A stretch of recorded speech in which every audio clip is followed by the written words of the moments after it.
तो कितने साल और लगेंगे संबंध को पहचानने में और संबंध को जीने में? नहीं मालूम कितने साल लगेंगे। इसका मतलब है जब कोई रेफरेंस हमको मिल जाता, रेफरेंस का मतलब है कि नेचुरल रियलिटी, प्रकृति में जो सच्चाई है उस बात के बारे, प्रकृति में सच्चाई, एब्सोल्यूट रेफरेंस की बात कर रहे हैं ना, रिलेटिव रेफरेंस की बात नहीं कर रहे। तो जब कोई प्रकृति में सच्चाई हमको मालूम होती है और कोई सा व्यक्ति, हमारे सारे प्रयास उस सच्चाई के नजदीक जाने के ही हैं, धीरे धीरे हम उसके नजदीक ही जा रहे हैं। तो जैसी वो हमको मिल जाती है उस तरफ हम चलना, हमारा ध्यान उस तरफ चला जाता है, तो इस तरह से हम आगे बढ़ते हैं। तो मानव के लिए इंस्पिरेशन कौन है? मानव के लिए इंस्पिरेशन वही है जो हमारे बीच में कुछ लोग किसी एक छलांग मार देते हैं, वो सबके लिए इंस्पिरेशन हो जाता है। तो इसका मतलब है कि जब हम किसी श्रेष्ठ मानव को देखते हैं तो हम श्रेष्ठ होने के लिए भी दौड़ते हैं, और जब हम बेवकूफ़ियां करते हुए लोगों को सफल होते हुए, पैसा आते हुए देखते हैं, हम उसके लिए भी दौड़ते हैं।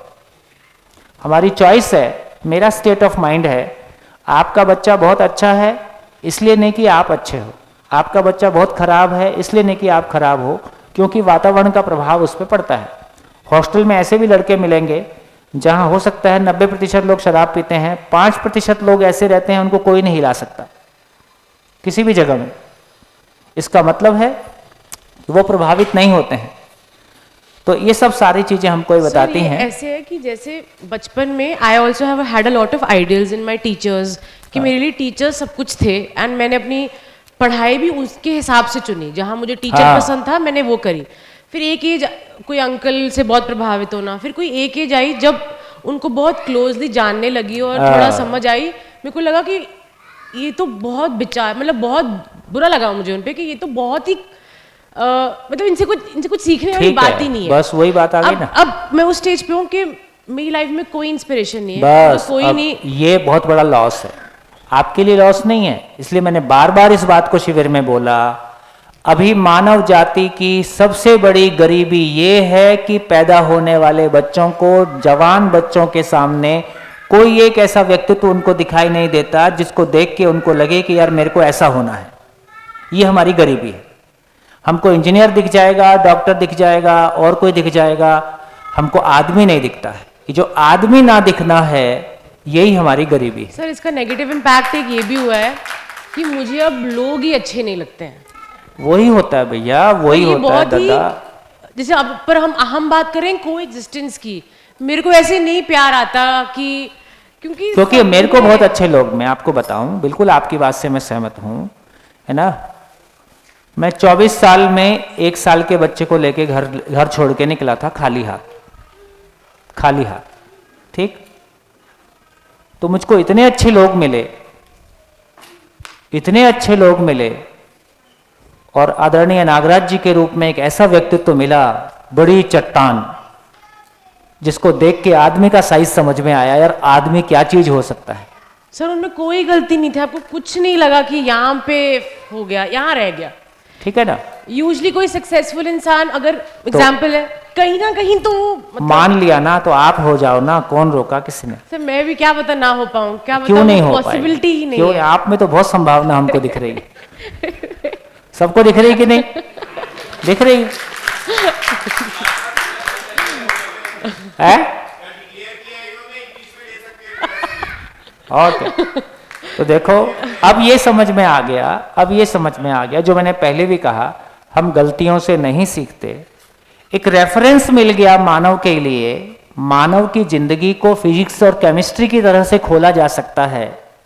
बिल्कुल, मैंने कोई एग्जाम्पल लिया, कोई रेफरेंस नहीं लिया, मतलब किसी महापुरुष का रेफरेंस नहीं लिया, किसी किताब का रेफरेंस नहीं लिया, शुद्ध रूप से यूनिवर्सल, लॉजिकल, प्रैक्टिसेबल ग्राउंड पे सारी बात की, और सारी बात अच्छे से हो सकती है। ये अद्भुत बात है कि मैं लगातार कह रहा हूं कि आप असहमत होने का प्रयास बनाए रखें, और आप किसी बात पे असहमत नहीं हो पाते, क्योंकि सच्चाई ऐसी ही है नेचर में। दृष्टि के अनुरूप सृष्टि हो जाए, और ये बाई एजुकेशन हो सकती है। इसके लिए किसी सरकार की परमिशन की जरूरत नहीं है। हम कम से कम एक ऐसे देश में रहते हैं जहां हम सौभाग्यशाली हैं कि हम मिलके ऐसा शिविर कर सकते हैं। ऐसे भी देश हैं जहां आप 10 लोगों से ज़्यादा बैठोगे, शायद चाइना में ही 10 लोगों से ज़्यादा आप बैठोगे तो आपको सबके आई कार्ड और मीटिंग का पर्पस और मीटिंग का कंक्लूजन आपको स्टेट को देना होता है। आपको परमिशन लेनी होती है कि हम बैठना चाहते हैं। इतना कंट्रोल्ड एनवायरनमेंट है। हो सकता है कहीं हम भी उसी तरह के कंट्रोल्ड एनवायरनमेंट की तरफ जा रहे हैं। में भी हम लोग जितना भी प्रोग्राम करते हैं पूरी इंफॉर्मेशन वहाँ रिलीजियस पुलिस को और जो एडमिनिस्ट्रेटिव पुलिस दोनों डिफरेंट है। रिलीजियस पुलिस है, रिलीजियस पुलिस हो, ये नाम ही कॉन्ट्राडिक्टरी है। धर्म मानव की स्वतंत्रता के लिए है, वहां रिलीजियन एक पुलिस है। तो कम से कम इस देश में इससे पहले कि किसी की मति मारी जाए और उस तरह के सारे काम यहां भी होने लगें, उसके पहले यहां का सिटीजन इतना एम्पावर्ड हो जाए कि उसको इस तरह से कंट्रोल ना किया जा सके।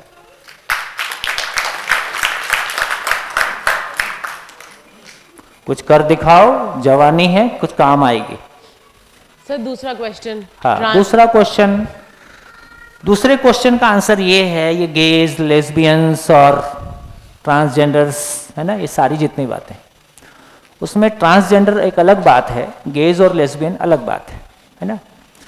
तो बेसिकली ट्रांसजेंडर तो ऐसा है कि जैसे एक बच्चा पैदा होता है और उसमें उसके दिल में छेद होता है, उसका एक हाथ डेवलप नहीं हुआ, एक टांग डेवलप नहीं हुई, तो किसी के किसी का जो प्रजनन, ये क्वेश्चन में एलआईजी में होता है। बैठिए बैठिए आराम से बैठिए, बैठिए आवाज सुन ली मैंने आपकी, बैठिए 5 मिनट बैठिए। तो इसका मतलब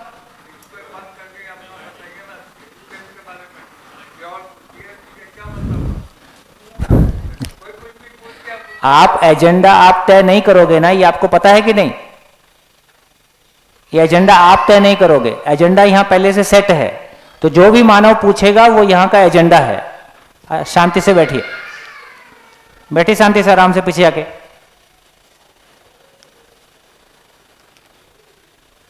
कोई बात नहीं, कोई बात नहीं, किसी को किसी मुद्दे पे थोड़ा सा परेशानी हो सकती है ना। आपकी परेशानी स्वीकार है, लेकिन फिर भी चर्चा जरूरी है। चर्चा नहीं करेंगे तो चर्चा रुक नहीं जाएंगी।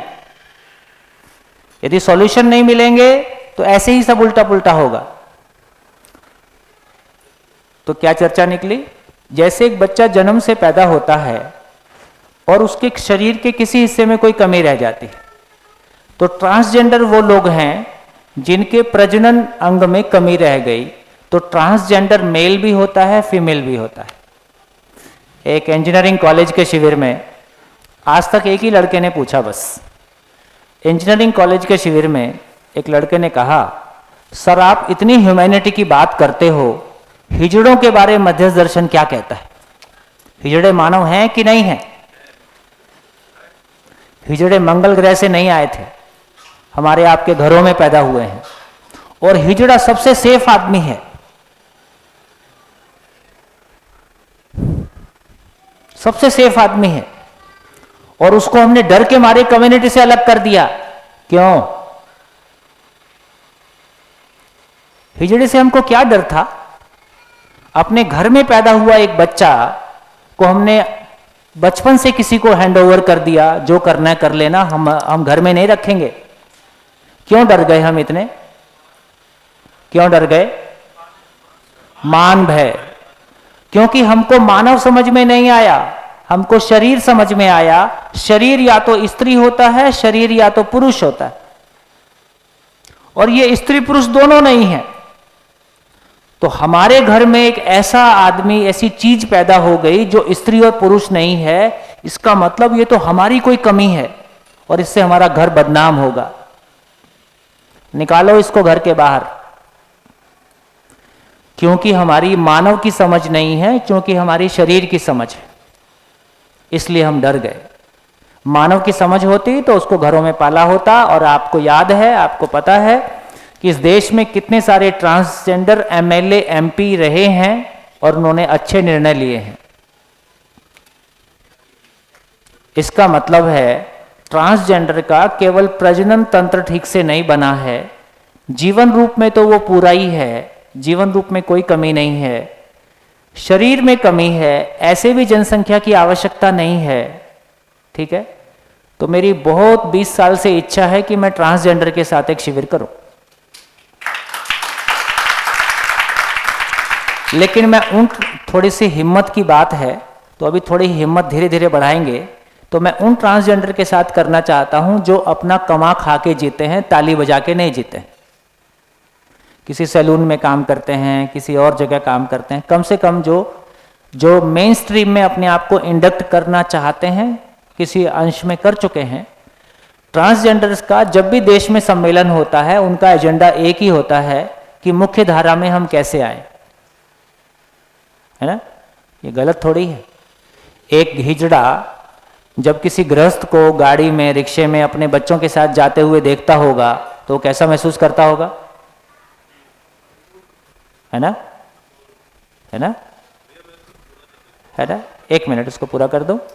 तो इसका मतलब ये हुआ, तो मेरा ऐसा मानना है यदि हिजड़ों के साथ में शिविर होगा तो उनको पहली बार ये पता चलेगा कि जीवन रूप में मैं पूरा हूं, शरीर के रूप में भी, उत्पादन के रूप में पूरा हूं, केवल प्रजनन वाले भाग में कमी है और ऐसे भी जनसंख्या ज्यादा है, तो मैं एक भरा पूरा आदमी हूं।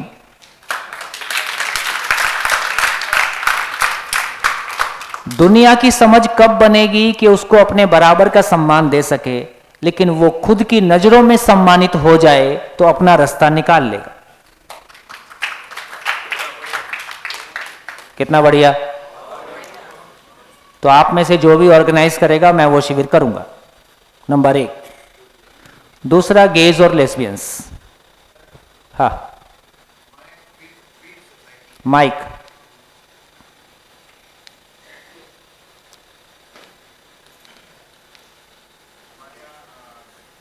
ह्यूमन स्टडीज में है, स्कूल ऑफ ह्यूमन स्टडीज है हमारे यहाँ, स्कूल ऑफ ह्यूमन स्टडीज है अंबेडकर यूनिवर्सिटी में। यूनिवर्सिटी में उसमें अलग अलग प्रोग्राम्स हैं। जेंडर स्टडीज का भी प्रोग्राम है। अच्छा। और एक प्रोग्राम है, हमारे एक विद्यार्थी भी यहाँ पे हैं जिन्होंने हमारे यहाँ से ही एमए किया है।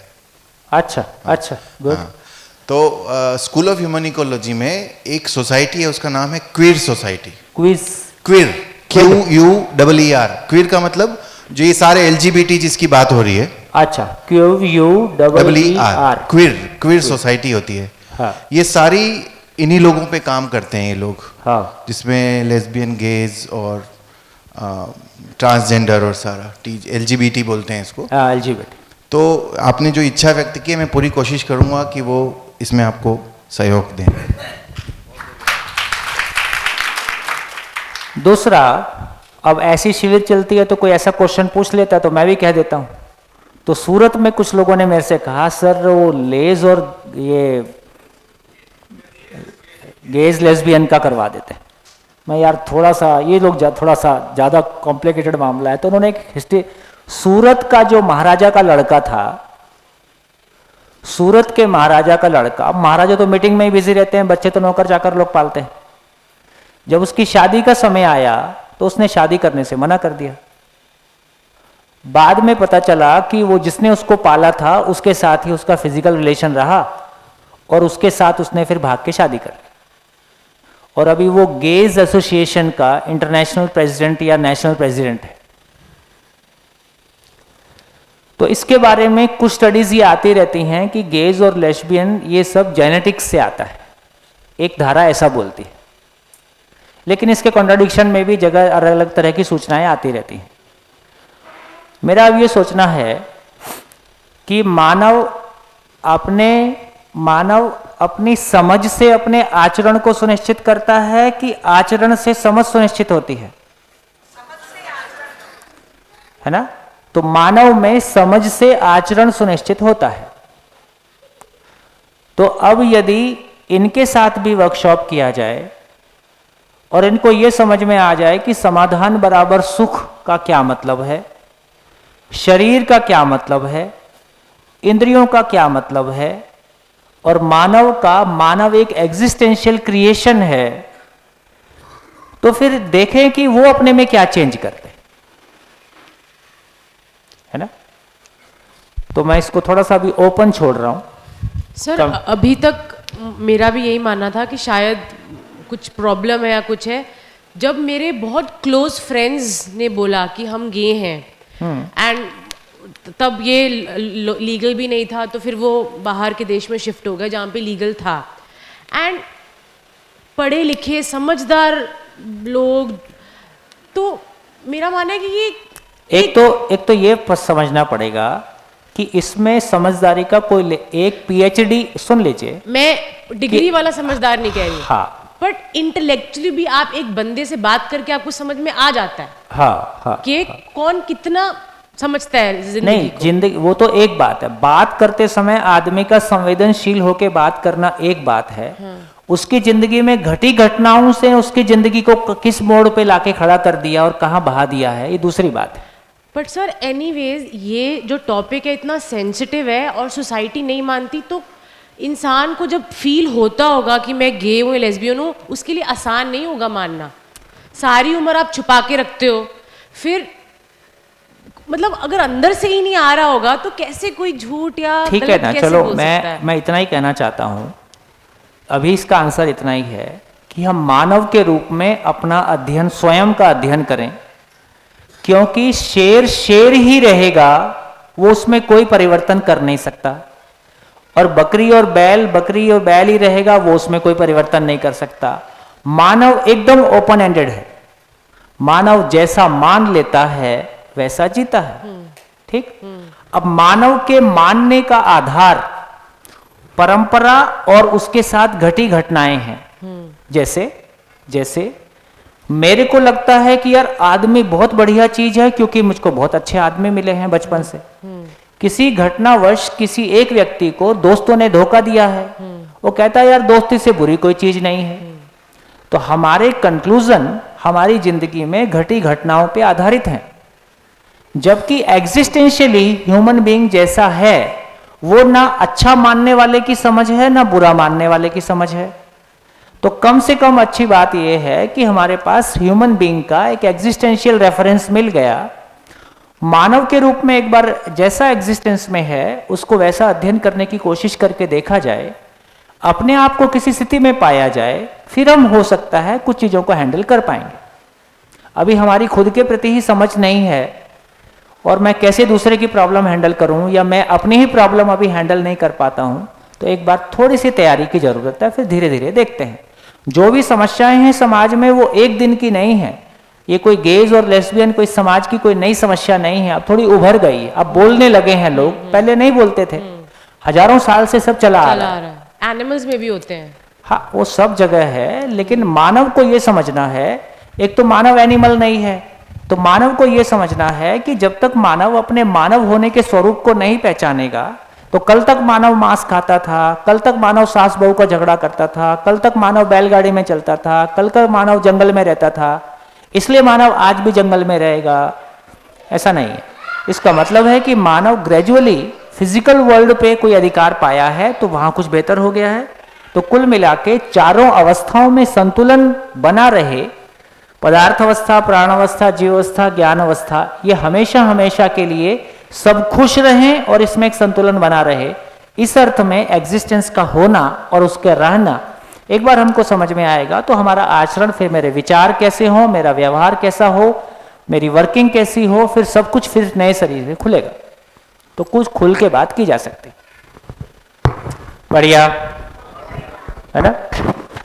चलिए, तो काफी सारी बातें हमने कर ली, मैं सोचता हूं इसको पूरा कर दूं। तो देखिए, हम ये चर्चा कर रहे थे कि बेसिकली अभी तक हमने इकाइयों की तरफ हमारा ध्यान गया। कल से हम ये कोशिश कर रहे हैं समझने की कि ये खालिस्तान भी कोई महिमा संपन्न वास्तविकता है। इस खालिस्तान में इकाइयां हैं और इकाइयों के उससे मुक्त होने की भी कोई स्थिति नहीं है, इसी को कोएग्जिस्टेंस कहा है। ये रियलिटी हमारे ध्यान में आती है तो अब हमको समझ में आता है, तो इसको एक नाम शुद्ध भी दिया। अब मैं इस शुद्ध को समझने की तरफ ध्यान देते हैं। जैसे ये बहुत टचिंग है और ये हमको ध्यान में आएगा तो व्यापक वस्तु को पकड़ने में हमारे को मदद मिलेगी। जैसे स्वीकृति अपने आप में, स्वीकृति में कोई मास है, मात्रा है, वेट है, आकार है, आयतन है। स्वीकृति अपने आप में सीमित वस्तु है कि असीमित वस्तु है? तो जब भी हम भाव की बात करेंगे, भाव अपने आप में असीमित वस्तु है। इसका मतलब यह हुआ, अब भाव देखते हैं कि भाव बनता कैसे है। तो क्या बोला? भव की स्वीकृति भाव है। हमने 2 एग्जाम्पल लिए थे कि एक मां के सामने नर्स एक बच्चा लेके आती है और उस बच्चे को नर्स कहती है कि यह बच्चा आपका है। आपका बोलते ही उस बच्चे के लिए उस मां में उसकी आशा विचार इच्छा पूर्वक, उसमें आशा विचार इच्छा पहले से थी, उसकी आशा विचार इच्छा पूर्वक वो उस बच्चे को अपना पहचान लेती है। तो आशा विचार इच्छा पूर्वक मैं जिस वास्तविकता को स्वीकार लेता हूं, इसका नाम भाव है। कितने लोगों तक पहुंचा? आशा विचार इच्छा पूर्वक मैं जिस वास्तविकता को स्वीकार लेता हूं, मेरा प्लॉट, मेरा मकान, मेरा कपड़ा, मेरे माँ बाप, मेरा देश, ठीक? तो जितनी गहराई से स्वीकृतियां आंशिक हैं कि स्वीकृतियां आंशिक भी हैं, स्वीकृतियां पूर्ण भी हैं, है ना? जैसे आंशिक स्वीकृति का एग्जाम्पल,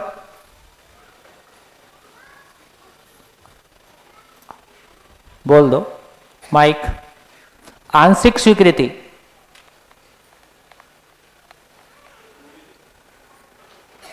पार्शियल एक्सेप्टेंस। सर आपने कहा अभी आशा विचार और इच्छा के साथ जो मैं स्वीकार कर लेता हूँ वो भाव है।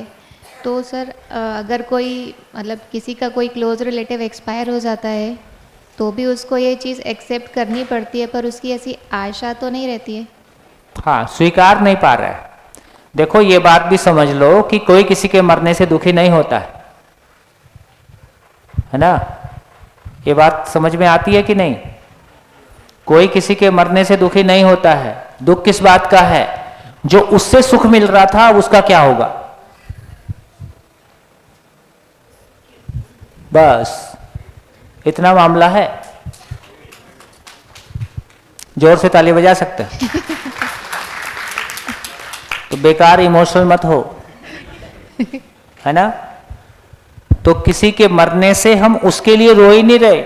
मैं तो ये रो रहा हूं यार, मेरे को जो सुख मिल रहा था वो उसको कौन देगा, इतनी सी बात है। तो मैं रोता हूं मेरी निर्भरता के लिए, मैं रोता हूं मेरी अक्षमता के लिए, मैं दूसरे के लिए नहीं रो रहा हूं। मानव जो कुछ भी करता है अपने सुखी होने के लिए करता है। समझ में आया? चाय पी लो, क्या याद रखोगे?